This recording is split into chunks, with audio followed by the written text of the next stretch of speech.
Hello, historians, and welcome to On This Day in History, your daily insight into what has happened in the past and how it's influenced the events of the present.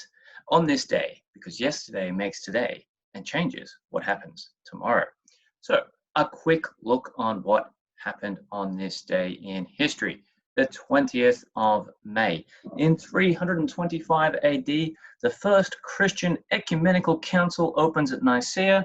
Now, whether you have heard of this or not, it is incredibly important. It is the first meeting ever of all of the leaders of the Christian church. Kind of a big deal.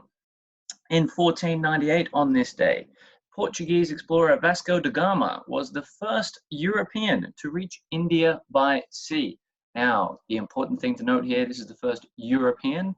There had been many journeys to India from the Arabic world by ship and from East Asia by ship.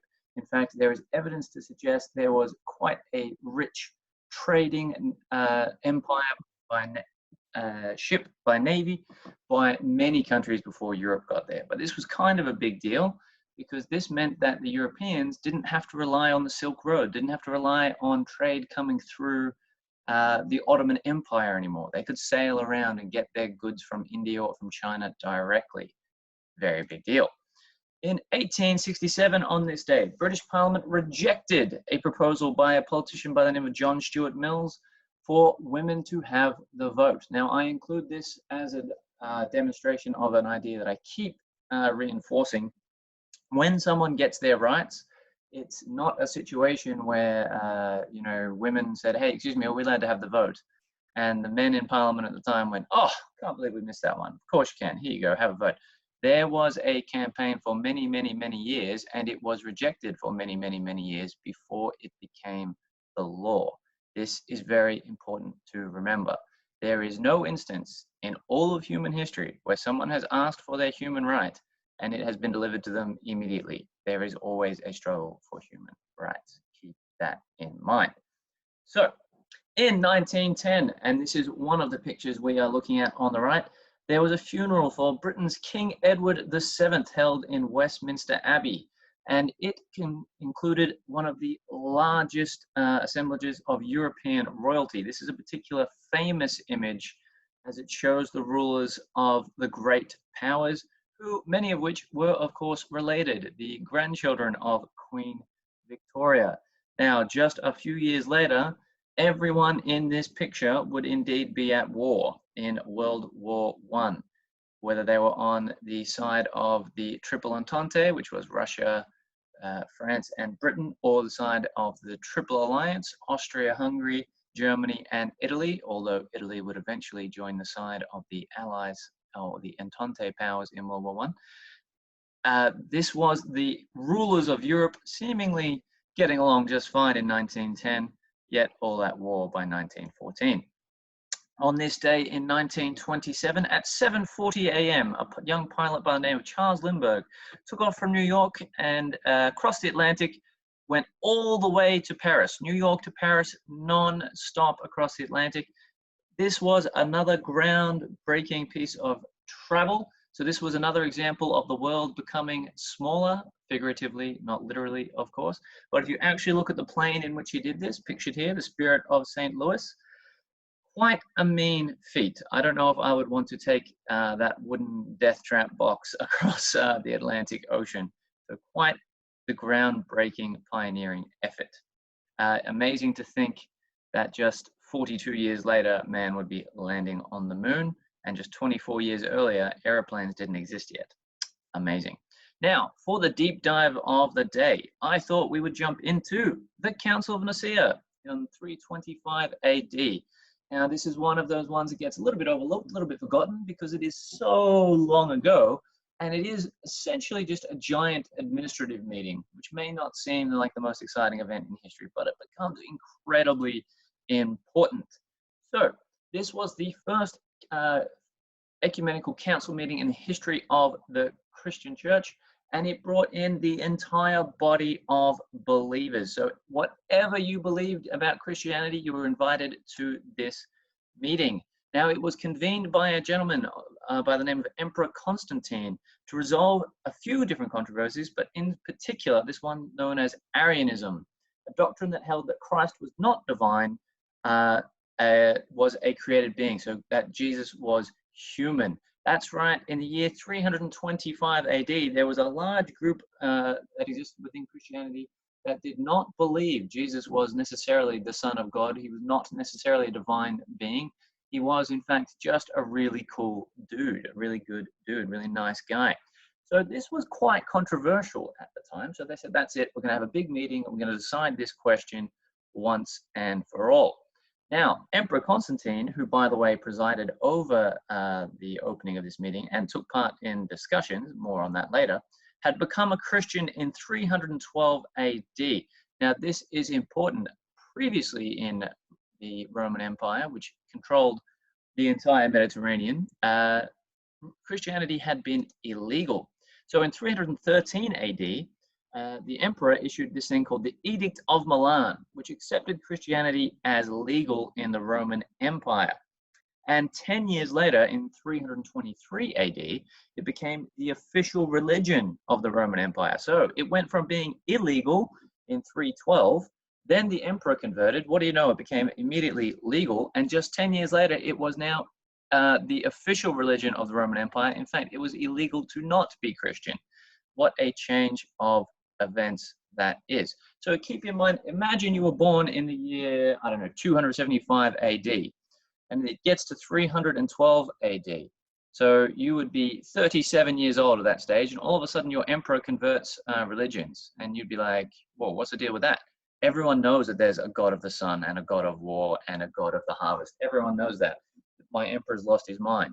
Then a year later, he makes it legal to believe whatever you want. And 10 years later, so you're age 47, all of a sudden, it's illegal to not believe that Christianity is real. You'd be like, what on earth? Everyone knows there's all these gods. What are you talking about? So that's quite a change of conditions for religion. Now, in terms of what happened at this particular council, so Christianity becomes the official religion in 323, but as I said, they had a problem. There was within Christianity a lot of different beliefs. So how can you have an official state religion? Everyone has to believe in this religion if there's people within that religion that believe different things. So it had to create this, what we called a uniform Christian doctrine, what would become known as the Nicene Creed, one set of rules for Christianity. So Constantine invited all 1,800 bishops that existed in the Christian church at the time, 1,000 Eastern bishops, so ones from the Byzantium, what would become the Byzantine Empire, places like Turkey, Greece, Jerusalem, Alexandria in Egypt, and of course from the West as well, places like France, Spain, Italy, okay? But only about 250 or 320 bishops actually turned up, actually arrived, and took part in this meeting, which meant you had a very small minority of bishops deciding what the rules were going to be for the entire Christian empire at the time, which was, obviously going to be a little bit problematic because that's not very democratic at all. But why would you worry about democracy when you're making rules about what is and isn't true in your religion? So one of the things that they did at this particular council was they decided that to say that Jesus was not divine is heresy. If you say that Jesus was just a really good dude, if you say Jesus was a great guy, but he was not godlike, he was not a divine being, that is a crime. That is heretical. That is going against the teachings of the church. But they also not just came up with that rule, but a lot of different other rules about what they called Orthodox Christian belief, which is the way of saying correct Christian belief. Now, keep in mind, this is presided over by the emperor, meaning that Emperor Constantine, who, keeping in mind in previous years, the Roman emperor could declare the religion illegal and therefore could have the people worshipping that religion arrested and persecuted. The legends of Christians being thrown to the lions in the Roman Empire, for example. So the guy who says whether or not this religion is going to be legal or not is there at the meeting. So they're not allowed to say anything in this meeting that Constantine disagrees with, because if he disagreed with it, he might have declared Christianity illegal again. So this is a bit of a problem, because it means that they're trying to please the emperor with all of their rules about this religion, rather than necessarily only devoting their ideas to pleasing God, which is rather problematic. So it has an important legacy at this particular meeting. The support of the state, the church was able to dictate orthodoxy and enforce conformity by making it a crime to express anything publicly or privately which contradicted the official position. So what this means is, you can imagine, if the emperor is not there, if he's not taking part, and they say, oh, you're not allowed to say this, and Constantine disagrees, he's not going to send his legionnaires, the Roman soldiers, to deal with anyone who is being heretical. He's not going to arrest anyone. He's not going to put them on trial. So the church and the state have to work together in order to make this thing work. That is a problem. The relationship between church and state is an important political issue even to today. You can imagine, if the person in charge makes laws based on their religion, that means if you are not the religion of the person in charge, you are going to be in trouble. That is a major problem. Even in the ancient Roman Empire, that was a problem. Even today, that is obviously going to be a much larger problem, because you can imagine, say, I don't know, a Hindu was elected as president, then all of a sudden anyone who's not Hindu is illegal, and the next president is Christian. Anyone who's not Christian is illegal, which means everyone who converted to Hinduism has to convert to Christianity again. It's a problem. So you need to have a separation between church and state, which was not the case with the Council of Nicaea. So it had a chilling effect on the freedom of religion and freedom of expression, which would lead to rampant corruption. What that means is, if there is only one message, only one group who is in charge, well, no one can ever challenge them. And it also means that if you have your own ideas about religion, if you read the Bible or anything like that and come up with your own ideas, you can be charged with heresy and be locked away in prison.